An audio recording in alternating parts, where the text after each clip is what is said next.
prazer de tê-lo aqui na bancada pela primeira vez. Você estava me boicotando, né, PVC? Boa noite. Não, eu estava boicotando não, eu estava fazendo de casa. Então, o Pedrinho hoje está em casa. Não estava boicotando nada. O Atlético mantém a melhor campanha da Libertadores, a defesa menos vazada da Libertadores, tomou só 3 gols até agora em 9 partidas de Libertadores. E o Flamengo com os 4-1 sobre o Olímpia, vamos falar muito sobre isso também. O Flamengo passa a ter o ataque mais positivo da Libertadores 2021, 23 gols, empatado com o Palmeiras. E o Palmeiras marcou 3 gols nessa fase recente de mata-mata. São os 2 times brasileiros com o melhor ataque de toda a competição e o Atlético tem a defesa menos vazada. Agora, são 2 jogos importantíssimos, assim, né? Os 2 times carregam esse resultado para decidir a vaga em casa, né? Para semifinais da Libertadores. Te surpreendeu essa vitória do Atlético? É claro que o Atlético vem fazendo uma grande campanha na temporada, tem um grande time, mas o River jogando lá no Monumental costuma ser muito forte, né, Pedrinho? Uma vitória super assim, importante do Atlético numa noite muito especial para a Nath Fernandes, que voltou ao Monumental de Nunes e deve ter tido uma noite cheia de emoções, com gol e depois expulsão, né, Pedrinho? Boa noite, prazer tê-lo com a gente aqui mais uma vez. Beleza, Diniz. Peço desculpa pela gafe que eu cometi com você hoje. Um abraço, PVC, a galera do Sport TV. É importante, as 2 vitórias são importantes, né? E para mim fica muito claro e registrado que com um elenco com tanta qualidade, né, técnica e principalmente a gente falando do Atlético agora, que terminou o jogo agora, que no primeiro tempo sofreu e era natural, né, que o River tivesse uma autoridade sobre o jogo pelo longo tempo de trabalho do Galhardo, e o Cuca está com um trabalho recente, mas com o material humano que o Cuca tem, não poderia passar tanto tempo no primeiro tempo sofrendo, né? E um segundo tempo praticamente espetacular do Atlético Mineiro, colocando muitos jogadores à frente, aproveitando muito a qualidade do Arana, imprimindo um ritmo muito forte e vencendo a partida com autoridade. É uma campanha impressionante do Atlético, né? Tá um time bem firme, porque você chegar numa semifinal de Libertadores, PVC, eliminando Boca e depois River, se o Atlético confirmar no jogo da volta, chega um peito estufado para a semifinal, né? Seja o Palmeiras ou seja o São Paulo, porque o cruzamento vem para aqui. Isso que o Pedrinho falou, o River jogou muito tempo. O River teve mais posse de bola, chegou a 55% de posse de bola, e o River, na maior parte do jogo, fez um 3-2-5. Não é um sistema tático, mas na movimentação ele fazia saída com o Angileri pelo lado esquerdo, com o Paulo Dias e com o Martínez por trás. O Enzo Pérez e o Zuculini esticava o casco do lado direito com o De La Cruz, o Brian Romero, o Julián Álvares e o Carrascal por dentro, empurrava 5 homens e empurrava o Atlético para trás. Mas quando saiu, mesmo no primeiro tempo, que o Atlético finalizou 3 vezes só e nenhuma no alvo, mas a grande chance de gol ainda foi a bola que o Hulk escorou para o Zaratio bater e passou raspando na trave. E mesmo assim, o Atlético, mesmo encurralado, é uma palavra forte demais, mesmo atrasando a marcação, o Atlético criou chance. Podia ter feito 1-0, com muito menos posse de bola, com muito domínio territorial do River Plate. E no segundo tempo, o Atlético foi saindo mais, muitas vezes usando o espaço a seu favor, até o gol que o Hulk escora para o Nacho marcar. O Nacho não comemorou por respeito ao clube onde foi campeão da Libertadores em 2018, mas foi um dos grandes jogadores da partida. Expulso depois, acho é lance de VAR, mas ele pegou por cima, mereceu o cartão vermelho, mas foi um dos destaques da partida, autor do gol da vitória contra o seu ex-clube. Depois a gente vai falar e mostrar os lances até desse jogo, mas na minha opinião, eu discordo um pouco do PVC. Para mim é assim, a expulsão só é condicionada pelo VAR. Mas eu acho que é um lance de jogo, ele não está olhando a bola, ele vai tentar dominar ou tentar tirar do adversário ali. Foi um acidente de trabalho para mim ali, naquele lance. É claro que com o VAR, né, a sola da chuteira acaba pegando na canela do jogador do River, mas eu acho que não é um lance de expulsão. Qual a impressão você teve, Pedrinho? Diniz, eu bato muito papo com a galera do central do apito e a visão deles é óbvia, é uma visão de árbitro, né? E eu tento passar a visão do atleta, né? E a minha visão de atleta é igual a sua. O Nacho, ele nem vê o adversário, ele vai fazer o movimento, só que realmente ele faz um movimento que o PVC fala. Só que para quem é da bola, quem está ali no campo, isso é um lance natural do jogo, né? É um acidente, ele não tem a intenção, pode ter sido falta, obviamente, porque ele impossibilita do adversário fazer o movimento, então isso é falta. Pode até gerar um cartão amarelo. Mas para a bola, aquilo ali é um lance natural. Mas eu, ouvindo a galera da arbitragem, para eles, isso é uma ação temerária, que é um termo que eles usam, e por isso a expulsão. Mas, para mim, eu estou contigo. Eu acho que é lance de jogo que acontece, ele não tem a mínima intenção. Sem intenção pode ter falta? Pode. Sem intenção pode ter expulsão? Pode. Só que é um lance muito natural de um movimento que ele está acompanhando a bola, né? Só que quando ele vai botar o pé, a perna do adversário entra embaixo e aí faz um movimento muito duro. Então, eu compreendo também com relação à arbitragem e entendo a expulsão. Mas, como boleiro, eu acho que é lance natural do jogo. Claro, não acho um erro de arbitragem, nada disso, mas eu acho que era passível de ter uma outra interpretação também, né? O que a gente pode discutir, a gente tem discutido muito, é se o lance de interpretação é para ser reinterpretado na cabine do VAR. Isso. Que é o que está acontecendo cada vez menos na Europa e muitas vezes na América do Sul. Claramente tem uma diferença de arbitragem do que está acontecendo na Europa para o que está acontecendo na América do Sul. E na Olimpíada foi mais parecido com a América do Sul. Eu prefiro o que aconteceu na Eurocopa. Sem dúvida nenhuma, eu também prefiro. Eu queria falar um pouquinho também com vocês sobre as participações aí do Hulk e do Nacho, né? Porque eles têm sido os caras do Atlético aí na temporada. Olha, o Nacho, ele já chega a 8 gols, né? Desde que chegou ao Atlético aí em 2021.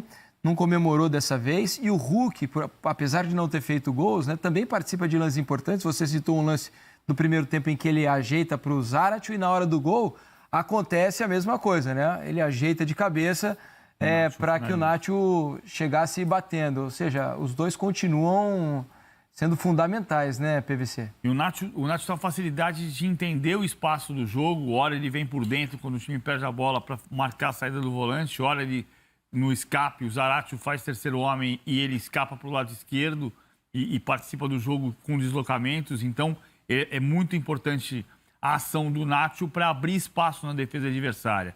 O Hulk, ele tem todo o repertório. Por que você vai dizer? O Hulk é um dos melhores jogadores do Campeonato Brasileiro, o Hulk é um dos grandes jogadores da Libertadores. Eu não sei se ele teria o nível que ele tem na América do Sul se jogasse na Europa. Não tinha mais mercado na Europa. Mas o fato é que ele está jogando com muita categoria, com muita capacidade, seja para arrastar adversário, como ele faz quando põe a bola na frente. O gol do final de semana foi espetacular na tabela que ele dá com o Sacha para receber na frente e desviar do goleiro. Seja em momentos de preparação de jogada, como fez hoje. Hoje ele não foi o cara do gol, mas ele foi o cara para fazer o pivô. Se eventualmente tiver Diego Costa, a gente vai entender se o Diego Costa vai ter o mesmo nível do Hulk, apesar da idade e dos últimos anos, né? Na temporada passada, o Diego Costa fez 7 partidas na Espanha e 2 gols, sendo um de pênalti. Mas se tiver Diego Costa daqui a pouco, o Hulk dá a noção de que ele pode ser usado pelo lado do campo também. Ele pode mudar de função, porque ele arrasta, ele dá velocidade, ele dá preparação de jogadas, ele dá a finalização. E é impressionante o vigor físico que ele tem aos 35 anos, né, PVC? Que ajuda em todas essas questões que você está falando. Ele tem repertório, ele tem cardápio.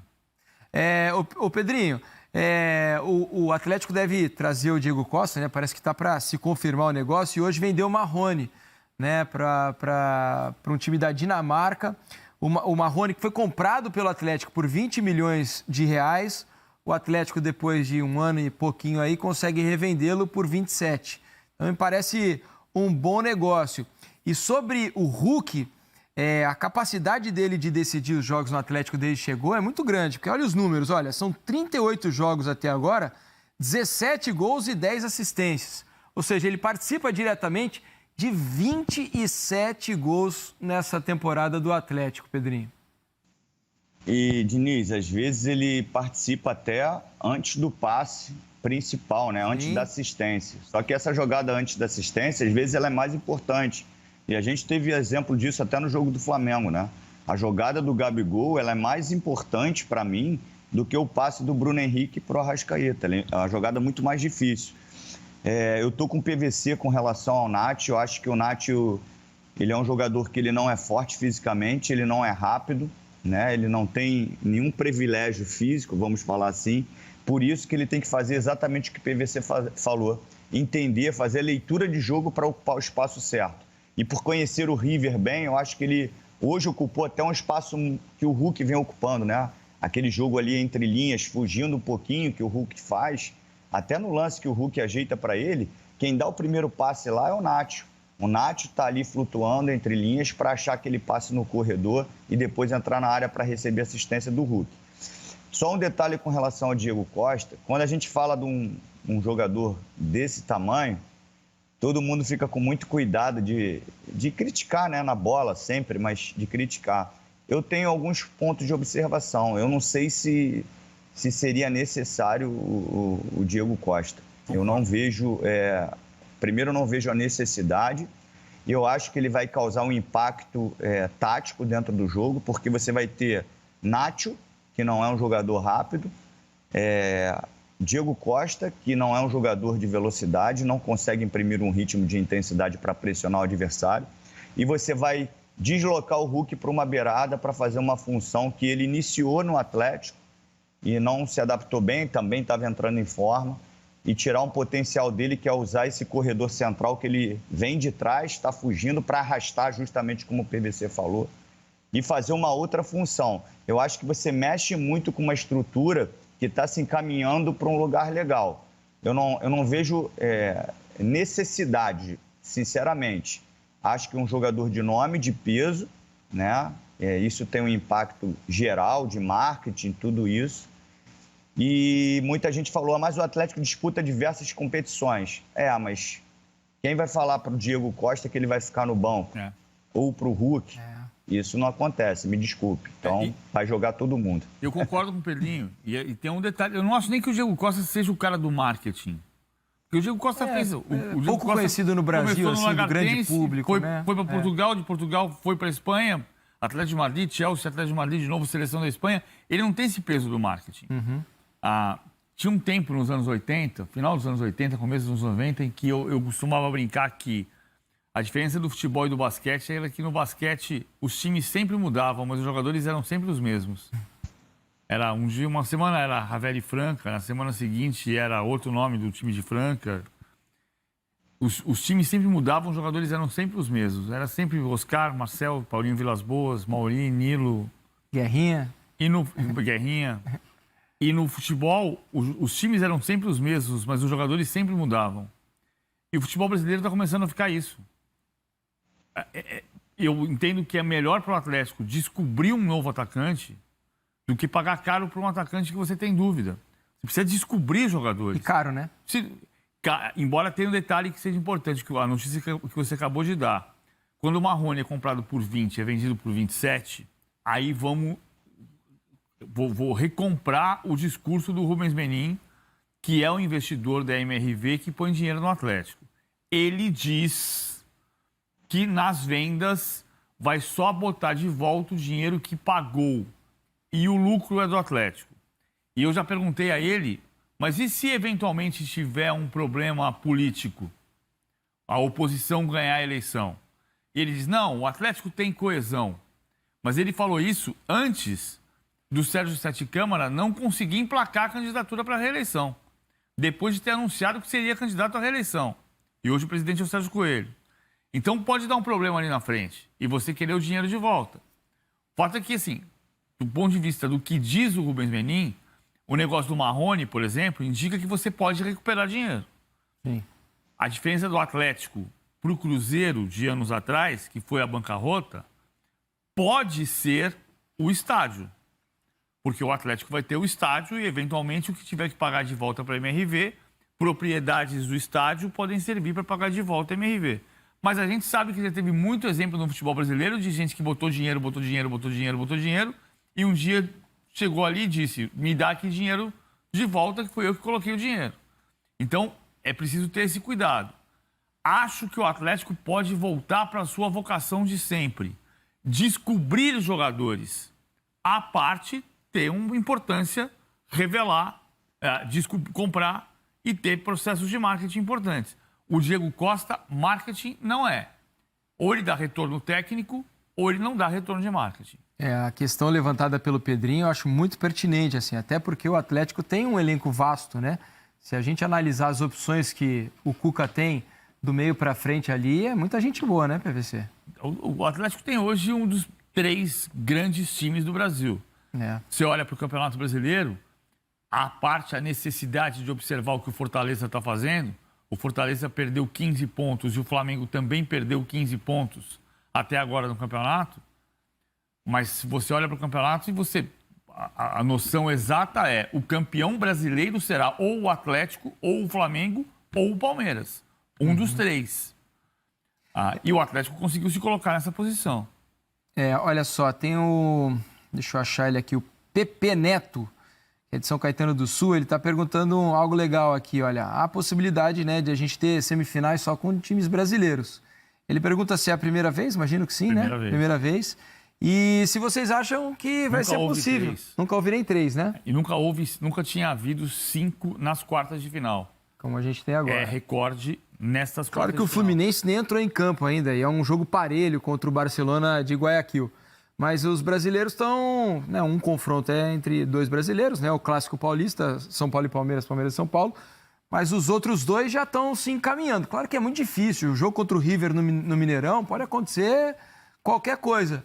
Mas era difícil de imaginar lá atrás que isso aconteceria, né, Pedrinho? Se realmente vir a se confirmar lá na frente. É difícil, até porque não é moleza para o Fluminense, não. O Fluminense tem um jogo enroscado com o Barcelona de Guayaquil. Mas você tendo São Paulo e Palmeiras já passa um brasileiro, né? Automaticamente o Flamengo está muito bem encaminhado pelo que ele construiu. O Atlético está muito em aberto, né? Está muito em aberto. Como o Atlético venceu por 1-0 e a gente viu que o Atlético sofreu no primeiro tempo, não conta com o Nacho, que é um jogador muito diferente, né? E como a gente já falou, ele tem a capacidade de entender qual é o espaço dele no jogo para proporcionar algo positivo. Eu acho que não está definido, mas seria algo, como é inédito também, e para a gente muito, muito maneiro, né? Você vê 2 semifinais com equipes brasileiras que durante tanto tempo os argentinos, né, tomaram conta da Libertadores e a gente agora mais firme, chegando com mais força, isso é bem legal. É isso aí, a gente vai voltar a falar de Atlético mais na frente do programa. Agora a gente vai falar do outro jogo que aconteceu hoje, também pela Libertadores. Fala galera, querem assistir o Jogo do Galo ao vivo, com imagens, com a qualidade top e sem pagar nada? Então siga a nossa página no Instagram, @salvegalo. Fala galera, querem que assistir aí na o Jogo ou então do Galo chegando no aplicativo do Instagram, com imagens, com a qualidade top e sem pagar nada, beleza? Então na hora do jogo a nossa página no Instagram, @salvegalo, clicando no link vai estar em live na hora, beleza? Ou então chegando no aplicativo do Instagram e pesquisando e acompanhar a partida lá. Tamo junto, segue a nossa página aí, é só entrar na nossa página e clicar valeu, galera, story do perfil que vai estar em live na hora, beleza? Então, quando a verdadeira paixão corre em nossas veias, e acompanhar tudo a muda. Partida. Tamo junto, segue a nossa página Quem não aí, tem fé passa a acreditar. Salve Galo, valeu, galera. Quando falta voz, a emoção começa a falar. Quando a verdadeira paixão corre em nossas veias, se torna o seu melhor amigo. E por mais difícil que seja o desafio, todo mundo torce junto. Quando falta voz, somos um só time. Começa a falar. E agora é hora da gente jogar junto. Às vezes um desconhecido se torna o seu melhor amigo. E por mais difícil que seja o desafio, todo mundo torce junto. Afinal, somos um só time. E agora é hora da gente jogar junto. Acesse galonaveia.com.br e seja sócio.